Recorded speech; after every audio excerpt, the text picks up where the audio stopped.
परम आदरणीय प्रधानमंत्री जी, अति सम्माननीय मंत्री ग्रामीण विकास एवं पंचायती राज श्रीमान गिरिराज सिंह जी,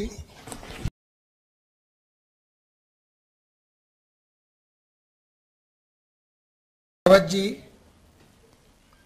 संचार, इलेक्ट्रॉनिक्स, आईटी एवं रेलवे मंत्री श्रीमान अश्विनी वैष्णव जी, भारत सरकार के सभी माननीय राज्य मंत्रीगण, बजट वेबिनार में उपस्थित जीवन के विभिन्न क्षेत्रों के गणमान्य लोग, केंद्र और राज्य सरकारों के वरिष्ठ पदाधिकारीगण, ग्रामीण निकायों, शहरी निकायों के माननीय प्रतिनिधिगण, देवियों एवं सज्जनों, आप सभी को सादर नमन। गत 8 वर्षों से माननीय प्रधानमंत्री जी और इस सरकार का निरंतर यह ध्येय रहा है कि प्रत्येक नागरिक को शीघ्रातिशीघ्र वह सारी सुविधाएं मिले जिससे वह एक सम्माननीय और सुखी जीवन व्यतीत कर सके। माननीय प्रधानमंत्री जी, आपकी प्रेरणा से कितने ही ऐसे प्रयासों को जन्म मिला अथवा गति मिली। कुछ प्रयासों जैसे स्वच्छ भारत मिशन, सौभाग्य इत्यादि ने तो अपना ध्येय भी पूरा कर लिया। वर्ष 2022-23 के बजट के माध्यम से ऐसी कई पहलों को न सिर्फ भरपूर आवंटन मिला बल्कि वरन नए ध्येय, नई सोच एवं नई परिकल्पनाएं भी मिली। आज के वेबिनार, जिसका सूत्र वाक्य लिविंग नो सिटीजन बिहाइंड अथवा सबके साथ सबके पास द्वारा नागरिकोन्मुखी कई क्षेत्रों जैसे सभी के लिए आवास, हर घर को जल, एलपीजी संपर्क, हर गांव को सड़क और टेलीकॉम सुविधाएं, सभी को रोजगार के अवसर, ग्रामीण क्षेत्रों में बैंकों और पोस्ट ऑफिसों के माध्यम से वित्तीय समावेशन, भूमि प्रबंधन का सरलीकरण और दूरस्थ एवं पिछड़े इलाकों में पूर्ण विकास पर चर्चा की जाएगी। इस चर्चा से जहां एक और बजट घोषणाओं के ध्येय की जानकारी मिलेगी, वरन उनके सिद्धि के लिए समस्त देश का सुझाव और सहकार भी प्राप्त होगा। माननीय प्रधानमंत्री जी, हम कृतज्ञ हैं कि आपने अपने व्यस्ततम कार्यक्रमों के बीच भी अपने हृदय के करीब इस विषय पर हमें मार्गदर्शन देने का समय निकाला है। हम आपका अभिनंदन और स्वागत करते हैं। हम सभी माननीय अतिथियों, महानुभावों और विशिष्टजनों का भी स्वागत करते हैं। मैं पूरी वेबिनार और सभा की ओर से माननीय प्रधानमंत्री जी से उनके अमृत वचनों का अनुरोध करता हूं। माननीय प्रधानमंत्री जी। मंत्रिमंडल के मेरे सभी सहयोगी, राज्य सरकारों के प्रतिनिधि, सामाजिक संस्थाओं से जुड़े साथी, विशेष रूप से नॉर्थ ईस्ट के दूर दूर के इलाकों से जुड़े साथी, देवी और सज्जनों, बजट के बाद बजट घोषणाओं को लागू करने की दिशा में आज आप सभी स्टेक होल्डर्स से संवाद अपने आप में एक बहुत अहम है। सबका साथ, सबका विकास, सबका विश्वास और सबका प्रयास हमारी सरकार की पॉलिसी और एक्शन, इसका मूलभूत प्रेरणा सूत्र है। आज की theme leaving no citizen behind, यह भी इसी सूत्र से निकली है। आजादी के अमृत काल के लिए जो संकल्प हमने लिए हैं, वो सबके प्रयास से ही सिद्ध हो सकते हैं। सबका प्रयास तभी संभव है जब विकास सबका होगा, हर व्यक्ति, हर वर्ग, हर क्षेत्र को विकास का पूरा लाभ मिलेगा। इसलिए बीते 7 सालों में हमने देश के हर नागरिक, हर क्षेत्र के सामर्थ्य को बढ़ाने के लिए निरंतर प्रयास कर रहे हैं। देश के गांव और गरीब को पक्के घर, टॉयलेट्स, गैस, बिजली, पानी, सड़क जैसी बेसिक सुविधाओं से जोड़ने की योजनाओं का मकसद यही है। देश ने इनमें बहुत सफलता भी पाई है, लेकिन अब समय है इन योजनाओं के सैचुरेशन का, इनके 100% लक्ष्यों को हासिल करने का। इसके लिए हमें नई रणनीति भी अपनानी पड़ेगी। मॉनिटरिंग के लिए, अकाउंटेबिलिटी के लिए टेक्नोलॉजी का भरपूर उपयोग करते हुए नई व्यवस्थाओं को विकसित करना होगा। हमें पूरी ताकत लगानी होगी। साथियों, इस बजट में सरकार द्वारा सैचुरेशन के इस बड़े लक्ष्य को हासिल करने के लिए एक स्पष्ट रोड मैप दिया गया है। बजट में पीएम आवास योजना, ग्रामीण सड़क योजना, जल जीवन मिशन, नॉर्थ ईस्ट की कनेक्टिविटी, गांवों की ब्रॉडबैंड कनेक्टिविटी, ऐसी हर योजना के लिए जरूरी प्रावधान किया गया है। ये ग्रामीण क्षेत्रों, नॉर्थ ईस्ट बॉर्डर के इलाकों और एस्पिरेशनल डिस्ट्रिक्ट्स में सुविधाओं के सैचुरेशन की तरफ बढ़ने के प्रयासों का ही हिस्सा है।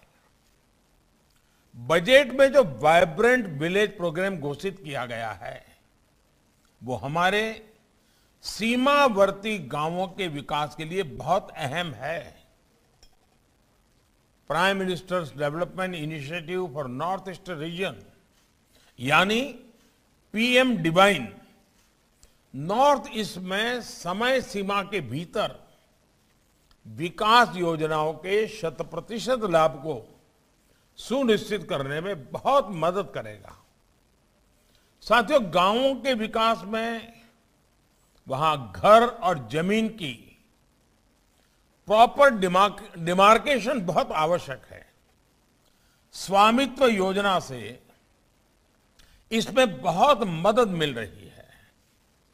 अभी तक इसके तहत 40 लाख से अधिक प्रॉपर्टी कार्ड्स जारी किए जा चुके हैं।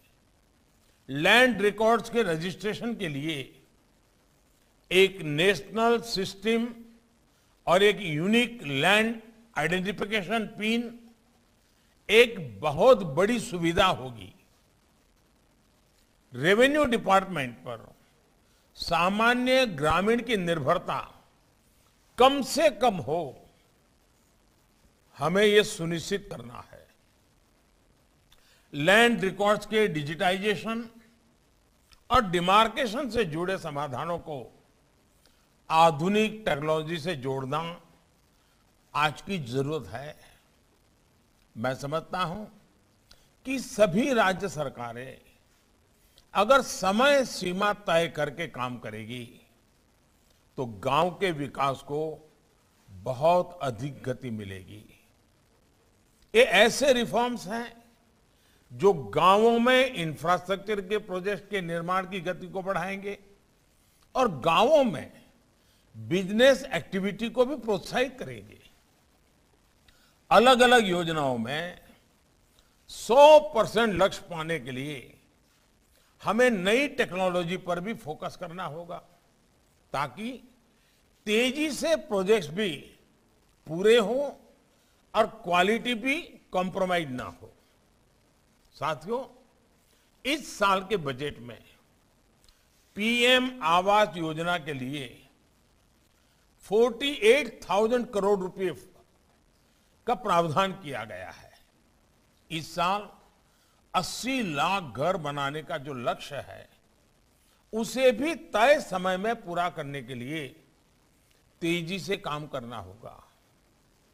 आप सभी जानते हैं कि आज देश के 6 शहरों में एफोर्डेबल हाउसिंग के लिए नई टेक्नोलॉजी का प्रयोग करते हुए 6 लाइट हाउस प्रोजेक्ट पर काम कर रहे हैं। इस प्रकार की टेक्नोलॉजी गांवों के घरों में कैसे उपयोगी हो, हमारे इको सेंसिटिव जोन्स में हो रही कंस्ट्रक्शन के लिए हम नई टेक्नोलॉजी का उपयोग कैसे कर सकते हैं, इनके समाधानों पर एक सार्थक और गंभीर चर्चा आवश्यक है। गांवों में, पहाड़ी क्षेत्रों में, नॉर्थ ईस्ट में सड़कों की मेंटेनेंस भी एक बहुत बड़ी चुनौती होती है।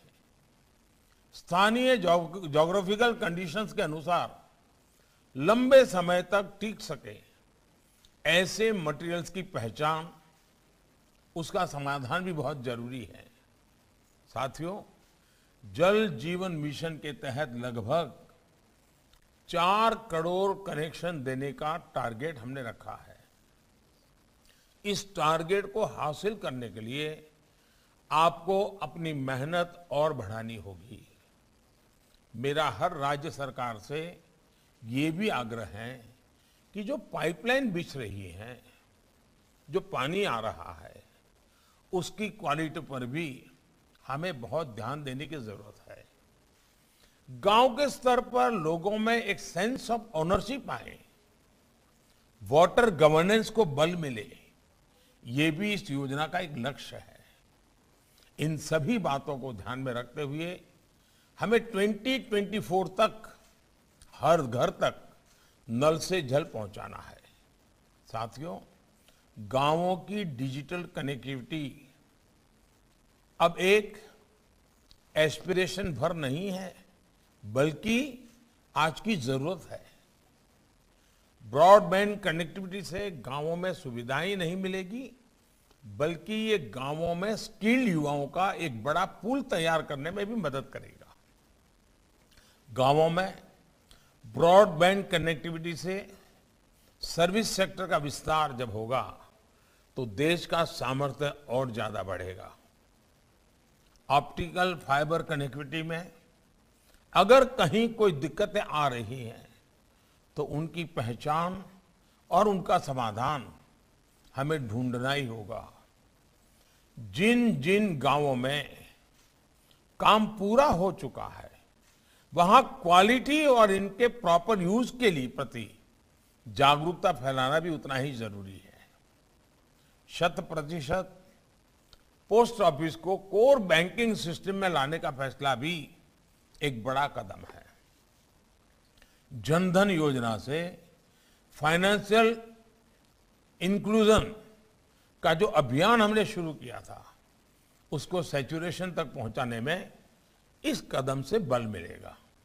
साथियों, ग्रामीण अर्थव्यवस्था का एक बड़ा आधार हमारी मातृशक्ति है, हमारी महिला शक्ति है। फाइनेंशियल इंक्लूजन ने परिवारों में महिलाओं की आर्थिक फैसलों में अधिक भागीदारी सुनिश्चित की है। सेल्फ हेल्प ग्रुप के माध्यम से महिलाओं की इस भागीदारी को और ज्यादा विस्तार दिए जाने की जरूरत है। हम ग्रामीण क्षेत्रों में ज्यादा से ज्यादा स्टार्टअप्स को कैसे लेकर आए, इसके लिए भी आपको अपने प्रयास बढ़ाने होंगे।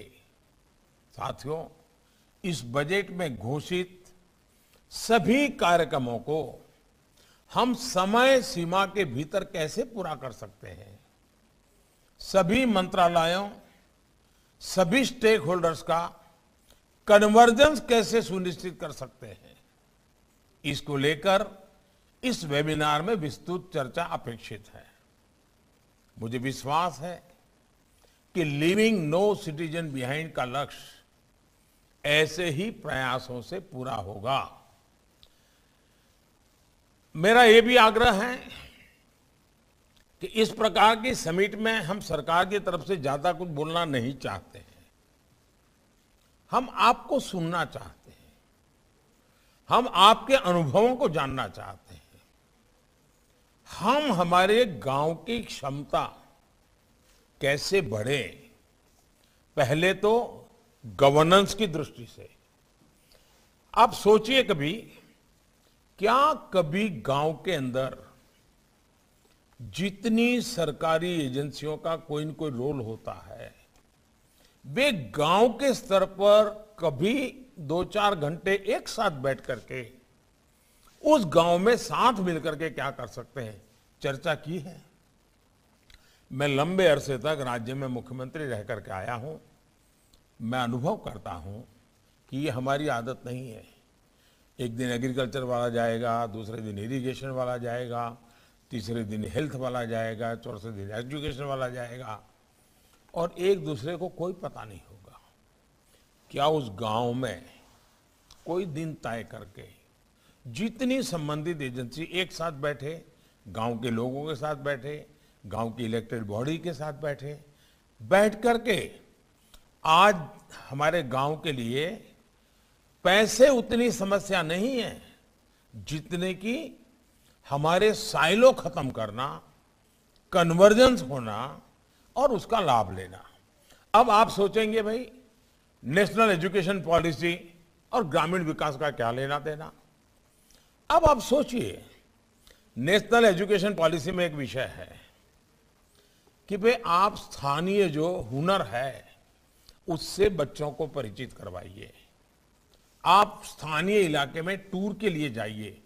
क्या कभी हम सोच सकते हैं कि हमारे जो वाइब्रेंट बॉर्डर विलेज की कल्पना है, हम उस ब्लॉक में जो स्कूल्स हैं उसको आइडेंटिफाई करें?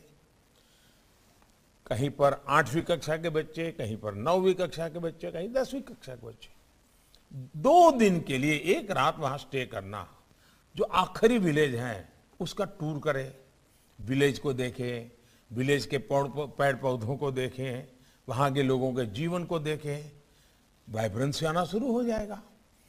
तहसील सेंटर पर रहने वाला बच्चा 40, 50, 100 किलोमीटर जाकर के आखिरी बॉर्डर विलेज जाएगा, अपनी बॉर्डर को देखेगा। अब है तो वो एजुकेशन का कार्यक्रम, लेकिन हमारे वाइब्रेंट बॉर्डर विलेज के लिए वो काम आ सकता है। तो हम ऐसी कुछ व्यवस्थाएं विकसित कर सकते हैं क्या? अब हम तय करें कि तहसील लेवल की जितनी स्पर्धाएं होगी वो सारे कार्यक्रम हम बॉर्डर विलेज पर करेंगे, अपने आप वाइब्रेंसी आना शुरू हो जाएगा। उसी प्रकार से हम कभी सोचें कि हमारे गांव में ऐसे कितने लोग हैं जो कहीं ना कहीं सरकार में काम करते हैं, कितने लोग हैं जो हमारे गांव के हैं लेकिन अब सरकार में से निवृत्त होकर के या तो गांव में रहते हैं या नजदीक के कहीं नगर में रहते हैं। अगर ऐसी व्यवस्था है तो क्या कभी सरकार से जुड़े हुए और सरकार के पेंशन पर या सरकार के पे पर जिनका संबंध है, क्या साल में एक बार ये सब लोग इकट्ठे हो सकते हैं गांव में? चलो भाई मेरा गांव है, मैं तो चला गया, नौकरी कर रहा हूं, शहर चला गया, लेकिन आइए अपन बैठते हैं, अपने गांव के लिए हम सरकार में रहे हैं, सरकार को जानते हैं, व्यवस्था चलो मिलकर के काम करते हैं। यानी यह हुआ नई रणनीति। क्या कभी हमने सोचा कि हम गांव का जन्मदिन तय करें और गांव का जन्मदिन मनाएंगे? गांव के लोग 10-15 दिन का उत्सव मना करके गांव की आवश्यकताओं की पूर्ति के लिए आगे आएंगे। गांव के साथ ये जुड़ाव वही गांव को समृद्ध करेगा। जितना बजट से होगा उससे भी ज्यादा ये सबके प्रयास से होगा। हम नई रणनीति के साथ, अब जैसे हमारे कृषि विज्ञान केंद्र है, क्या हम तय कर सकते हैं कि हमारे गांव में 200 किसान है, चलो इस बार 50 किसान प्राकृतिक कृषि की तरफ हम ले जाएंगे? कभी हम सोच सकते हैं क्या? हमारे यहां जो एग्रीकल्चर यूनिवर्सिटीज है उसमें ज्यादातर ग्रामीण परिवेश के बच्चे पढ़ने के लिए आते हैं। क्या कभी रूरल डेवलपमेंट का पूरा चित्र हमने इन यूनिवर्सिटीज में जाकर के उन बच्चों के सामने रखा है जो वैकेशन में अपने गांव जाते हैं, गांव के लोगों के साथ बैठते हैं, थोड़े पढ़े लिखे हैं, तो सरकार की योजनाओं को जानेंगे, समझेंगे, अपने गांव के लिए करेंगे। यानी हम कुछ नई रणनीति पर सोच सकते हैं क्या? और हमें पता होना चाहिए, आज भारत में ज्यादातर राज्यों में आउटपुट से ज्यादा आउटकम पर बल देने की आवश्यकता है। आज गांव में काफी मात्रा में धन जाता है। उन पैसों का सही समय पर अगर उपयोग हो तो हम गांव की स्थिति बदल सकते हैं। हम गांव के अंदर एक प्रकार से विलेज सेक्रेटरीट, अब जब मैं विलेज सेक्रेटरीट कहूंगा तो हम सोचेंगे एक बिल्डिंग होना चाहिए, सबके लिए बैठने की चैम्बर, वो मैं नहीं कह रहा हूं। भले हम कोई जहां आज बैठते हैं ऐसी कोई छोटी जगह पे बैठेंगे, लेकिन साथ मिलकर के एजुकेशन के लिए कुछ हम प्लान कर सकते हैं।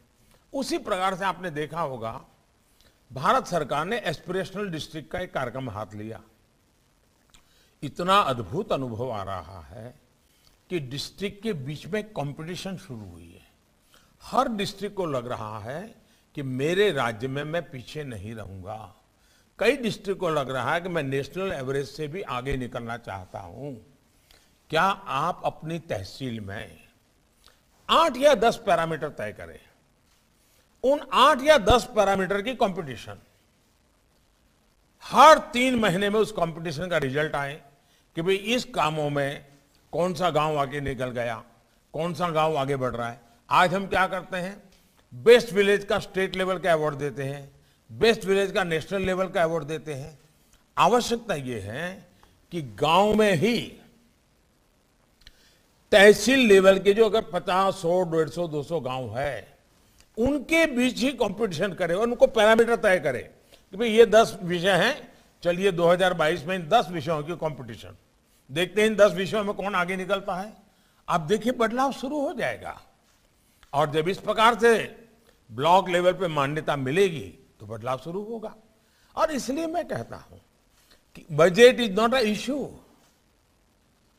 आज हमें आउटकम और धरती पर परिवर्तन, इस पर प्रयास करना चाहिए। क्या गांव के अंदर एक मिजाज नहीं बन सकता कि हमारे गांव में कोई भी बालक कुपोषित नहीं होगा? मैं बताता हूं, सरकार के बजट की वो परवाह करेंगे नहीं। एक बार उनके दिल में बैठ गया ना, गांव के लोग किसी भी बच्चे को कुपोषित नहीं रहने देंगे।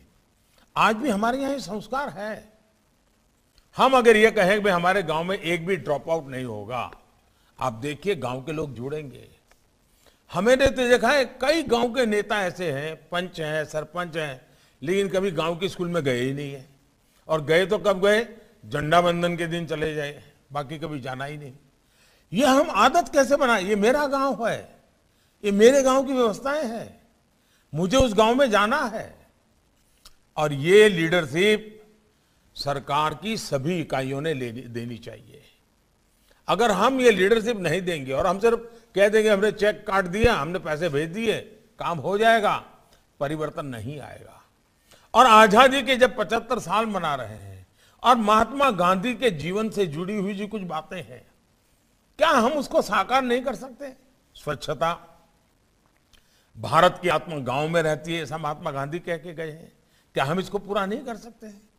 साथियों, राज्य सरकार, केंद्र सरकार, स्थानीय स्वराज के संस्थाएं मिलकर के और हमारे सभी डिपार्टमेंट साइलो खत्म करके अगर ये काम तय करें, मुझे पक्का विश्वास है हम उत्तम से उत्तम परिणाम ला सकते हैं।